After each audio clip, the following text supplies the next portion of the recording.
Now let us consider a small problem which we can solve by simplex method.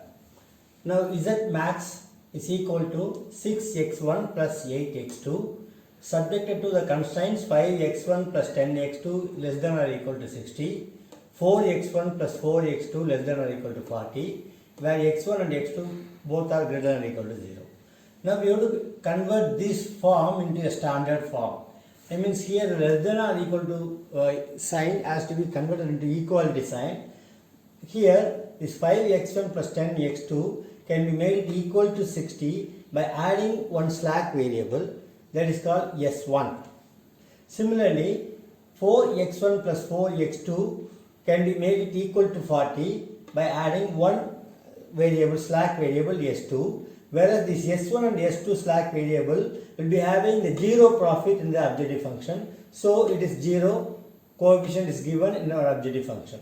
So by now there are four variables, x1, x2, s1 and s2, both are all the variables are greater than or equal to 0. Now we are going to form an initial basic feasible solution by the initial table. Now this first column is the coefficient of the basic variable. These are the basic variable. For each constraint we are going to consider a basic variable. For this one we can consider the S1 as the basic variable. For this one is also S2 is basic variable because the coefficient is 1 here. So S1 and S2 both are considered as a basic variables. Now these are all the variables which are present in your objective function, x1, x2, s1 as well as s2. Their coefficients in the objective function is written 6, 8, 0 as well as 0. And then this one is the solution, that means 60 as well as 40. For the first equation is 60, second equation is 40. Now we are going to compute your Cj minus Zj column. So the Cj means this into this x1 coefficient, this into the x1 coefficient and second constraint. When you say 0 into 5 plus 0 into 4 is 0, 6 minus 0, that is Cj is a 6. 6 minus Zj, Zj is this combination. So Cj minus Zj is 6. Similarly, we can compute for 0 into 10 plus 0 into 4, 8 minus 0 is this. And then similarly here these terms also will be calculated as 0.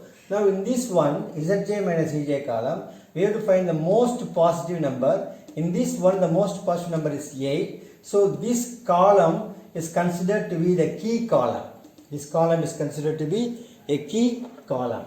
And then in this key column, that means the x2 variable is going to enter into the basic variables in the second step. Now we have to find out which one we have to leave, either s1 or s2. That can be computed by, that is this key column element, this 1 divided by the key column element is 10. So 60 divided by 10 will be equal to 6, whereas 40 divided by the 4 is considered to be 10. Among these, the least positive variable is going to be the leaving variables. So here obviously 6 is the least positive, S1 is going to leave. So instead of S1 we are going to introduce x2. So in the next column, this is first iteration, this is initial table.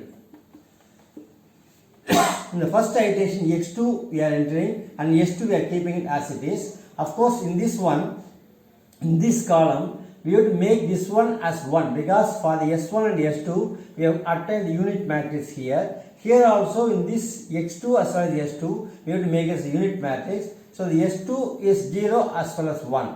Whereas for the s2 is 1 and 0, that is this is the unit matrix forming. x2 has to form 1 into 0. So to convert that, initially this one, this is the leaving row and this one is the leaving column. This intersection element is your key element. This is your key element. This one is called key row. This one is called key column. So this is the intersection element. So now for this one x2 we have introduced under s2. Of course the coefficient of basic variable for x2 we have to take this 8 here, and then this column element we have to be found out. So in this one, this whole element, these elements has to be divided by the key element, because this key element 10 divided by 10 will become 1 here. So that 5 also can be divided by 10. 5 by 10 is 1 by 2. Here is 10 by 10 is 1.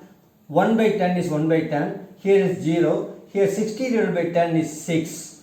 Now we have to find these elements. For finding these elements for the S2, the new elements we have to find out. This is your old element. This is old element and this is new element and this is your key element. This one is the key column element. In the previous table it is key column element. Key column element. This one is a key element. Now here you can come to this one. 4 is the old element. For this old element I want to find out this value. 4 minus this key column element is 4. The key column element into the new revised element. This is half. This will be equal to 2. So to make it easy, we can write this old element here. This is 4, 4, 0, 1 and 40. We can take as the element and then put minus sign, open the bracket. Here this key column element is going to be same.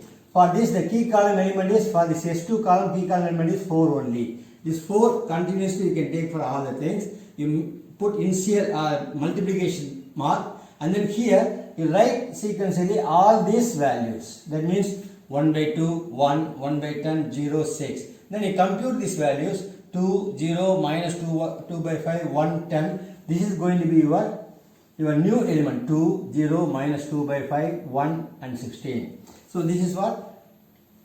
Our new element. Sorry, it is 16. Okay. So this is your new column element. Now again you can compute Cj minus Cj. That means 8 into half plus 0 into 2. And then 6 minus this. That will become 2. Similarly we can compute all other elements. Here also we can compute 48. Actually this among this the least highest positive is 2. So this x1 is going to enter into this table and then we have to find the leaving variables. For finding the leaving variables again 6 by 1 by 2, 16 by 2. So this is 12 and this is 8. Among this the least positive is 8. So the 8 means this S2 is going to leave and instead of that your x1 is going to enter. So we have written in the other table x2 as well as x1. This is your key element and this is your key row. Key row, it is your key element and this is your key column. Now in this one we have to divide 2 divided by this key element here. That means here 2 divided by 2 is 1, 0 divided by 2, this divided by 2 and this divided by 2 and then this divided by 2 is 8. Now we can find out these things. That means these variables we have to find out. Now in this one the old elements are 1 by 2, 1, 1 by 2, 0, 6. The old elements I have written 1 by 2, 1, 1 by 10, 0, 6. Put minus sign, open up the bracket. In this one the key column element, this is the key column element. This is the key column element in the corresponding changing row. So here this half you have to take, this is constant for all the things. Put multiplication mark and then now we write the revised row. Revised row is 1, 0, minus 1 by 5, 1 by 2. Now we have to find out these values. So this is equal to, when you evaluate this expression, this is 0, 1, 1 by 5, minus 1 by 4 and 2. These are all the terms you have written. Now in this one when you compute Zj minus Cj, either it has to be 0 or it has to be negative. So in this columns everything is negative, here also 0. If there is any positive, again we have to go. So in this one there is no negative, positive number is appearing here, so that optimum solution has been reached. In this one the results are x2 should be equal to 2 and x1 should be equal to 8. So when you substitute 8 into 2 and then 6 into 8, you will be getting your total value as 64. So the Z maximum will be equal to, Z max will be equal to 6 into x1. x1 value is 8 plus 8 into x2, 8 into 2. So that comes to your 64. This is the maximum, Z maximum value, and then x1 value is this and x2 value is this and this is the maximum value. So this is what a simplex table for less than or equal to constraint. If the constraints are changing, we have to change the method also. So that we will see in the next video. This is your simplex method.